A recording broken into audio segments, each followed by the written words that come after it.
অনেকগুলো প্রশ্ন তুলেছেন জনাব রাজ্জাকি, কি বলবেন?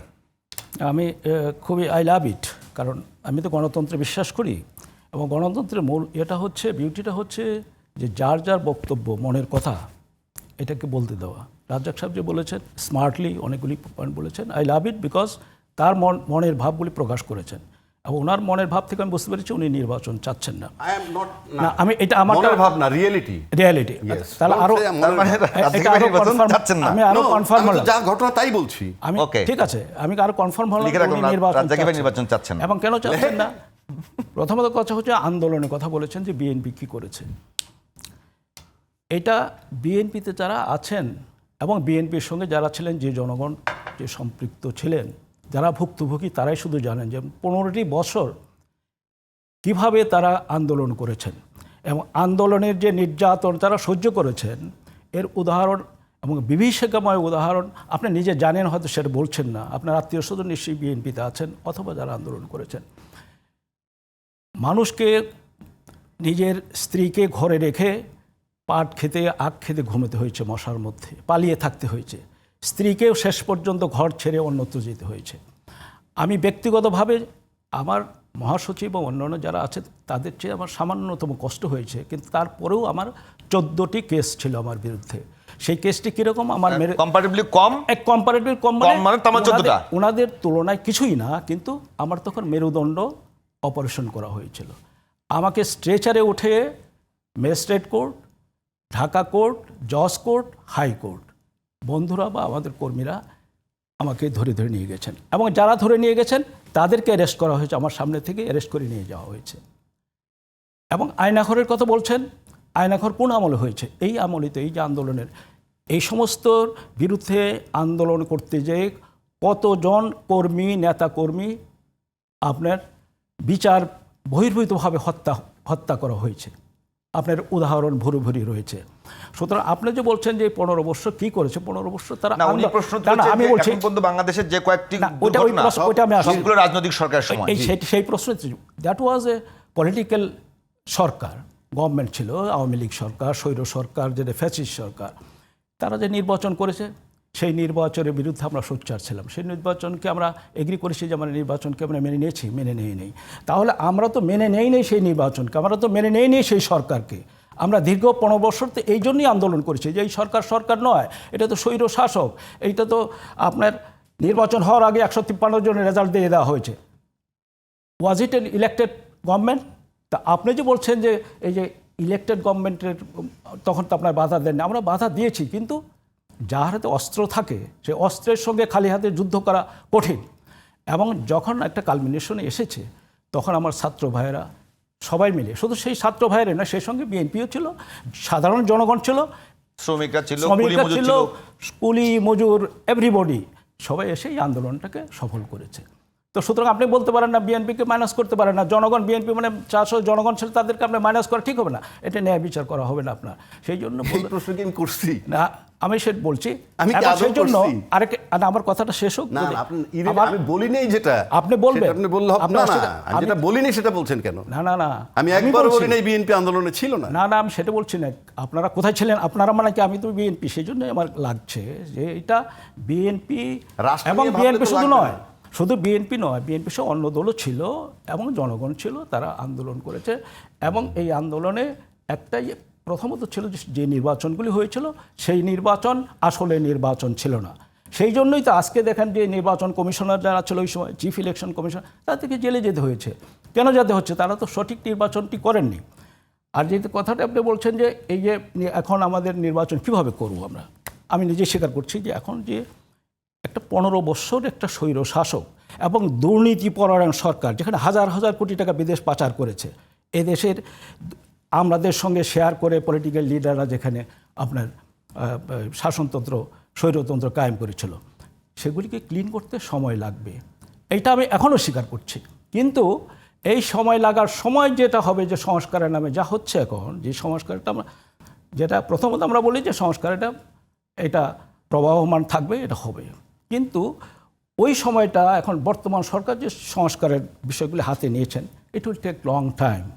তো ওই টাইম পর্যন্ত আমরা মানে জনগণ অপেক্ষা করবেন না, কারণ ওই একই কথা আছে যে তারা সরকার জনগণের কোনো ম্যান্ডেট নাই। দেশটা তো জনগণের, দেশের মালিক তো যে কনস্টিটিউশন কথা বলছেন সেখানে তো 7 ধারায় তো রয়েছে যে আমরা জনগণই হচ্ছে এটার মালিক। সুতরাং মালিকদের আপনার কোনো না কোনো পয়েন্টে এসে আপনার জনগণের ম্যান্ডেট নিতে হবে। তো জনগণের ম্যান্ডেট যেহেতু নেই, হয়তো হতে পারে যে আশানুরূপ নির্বাচন যেটা আপনি বলতে চাচ্ছেন হবে কিনা এখন আমরা ট্রায়াল না দেখব, প্রশ্ন আসতে পারে।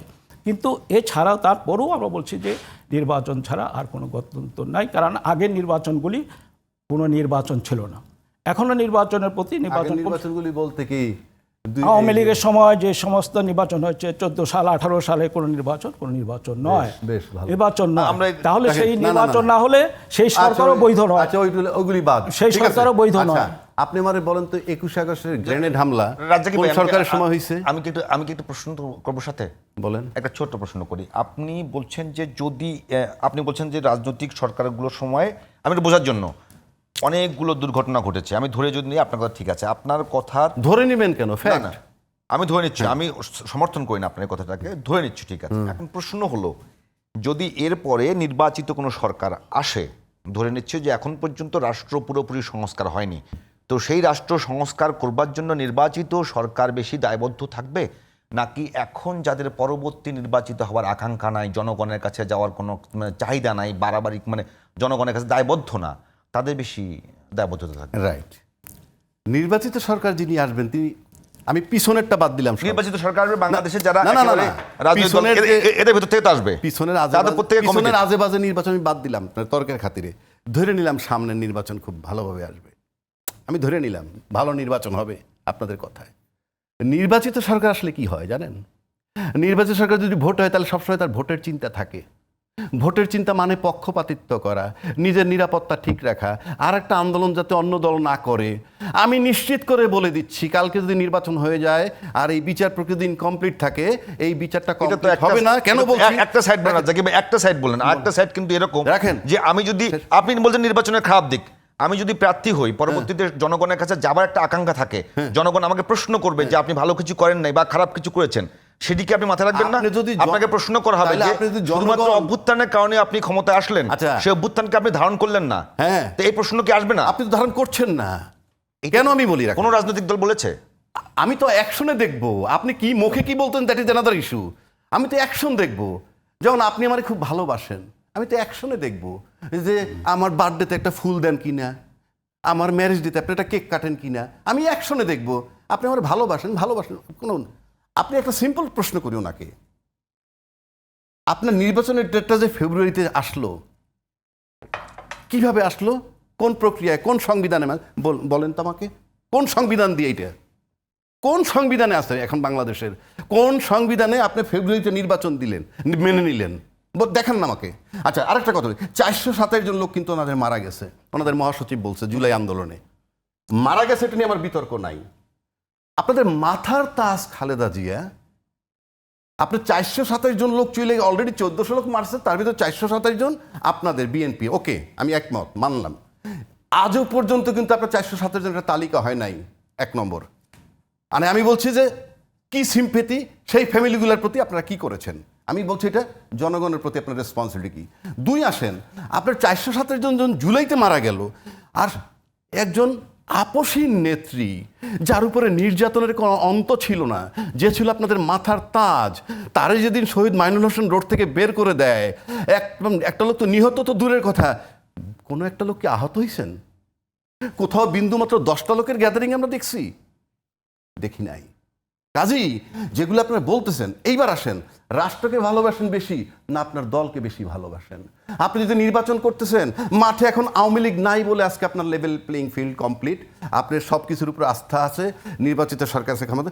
কালকে যদি কোনো কারণে বইলা দেওয়া হয় যে ঠিক আছে নির্বাচনও করতে, সংস্কারও করতে পারলাম না, বিচারও করতে পারলাম না, এবং ওইগুলোর ইনক্লুসিভ নির্বাচন হোক, তারপরে আমার মনে হয় পরবর্তী 7 দিনের মধ্যেই বলা হবে এই সরকার আওয়ামী লীগের দোসর, এবং আমরা আওয়ামী লীগের বিচার না করে আমরা নির্বাচনে যাব না। বিচারটা কেন জরুরি? আজকে যদি এই বিচারটা হয় তাইলে আমরা মনে করবো যে হ্যাঁ, পরবর্তীতে যারা নির্বাচিত হয়ে যাবেন তারা ভাববেন যে বাপ রে বাপ, সারা যায় না। আর আজকে যদি তারা সেফ হয়ে যায়, আপনারা তারপরে ক্ষমতায় যারা থাকবেন তারাও সেফ হবেন, কেউ আপনার বিরুদ্ধে আন্দোলন করবে না। তৃতীয় কথা একটা বলে দিচ্ছি, আপনার শক্ত বিরোধী দল কোথায়? আপনার দুইটার একটা তো মানবেন, কোনোটাই আপনারা মানেন না। পিআর সিস্টেম মানবেন না, জামাতের দাবি। আমরা মনে করি পিআর সিস্টেম হইলে সংসদে সব দলের প্রতিনিধি যায় এবং রাস্তায় আন্দোলন থাকবে না এবং শক্ত বিরোধী দল হবে এবং সরকার নড়েবড়ে হয়। সরকার নড়েবড়েই তো ভালো গণতন্ত্রের জন্যে।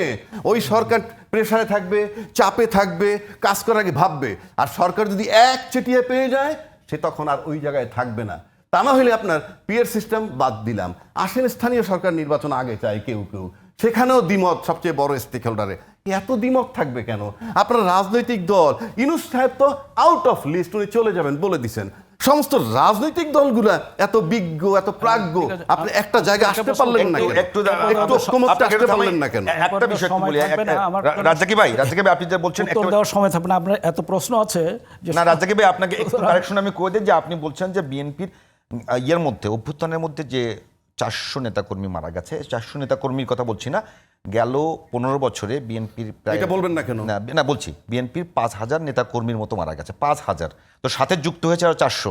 আমি জানি না, আপনি যদি এখন যদি 417 কারেন্ট লিস্ট, আপনি যদি বলেন যে এই 400-র জন্য বিএনপি কিছু করবে আর বাকি 5000-এর জন্য করবে না, সেটা অযৌক্তিক প্রশ্ন। আমি তো অযৌক্তিক বলছি না।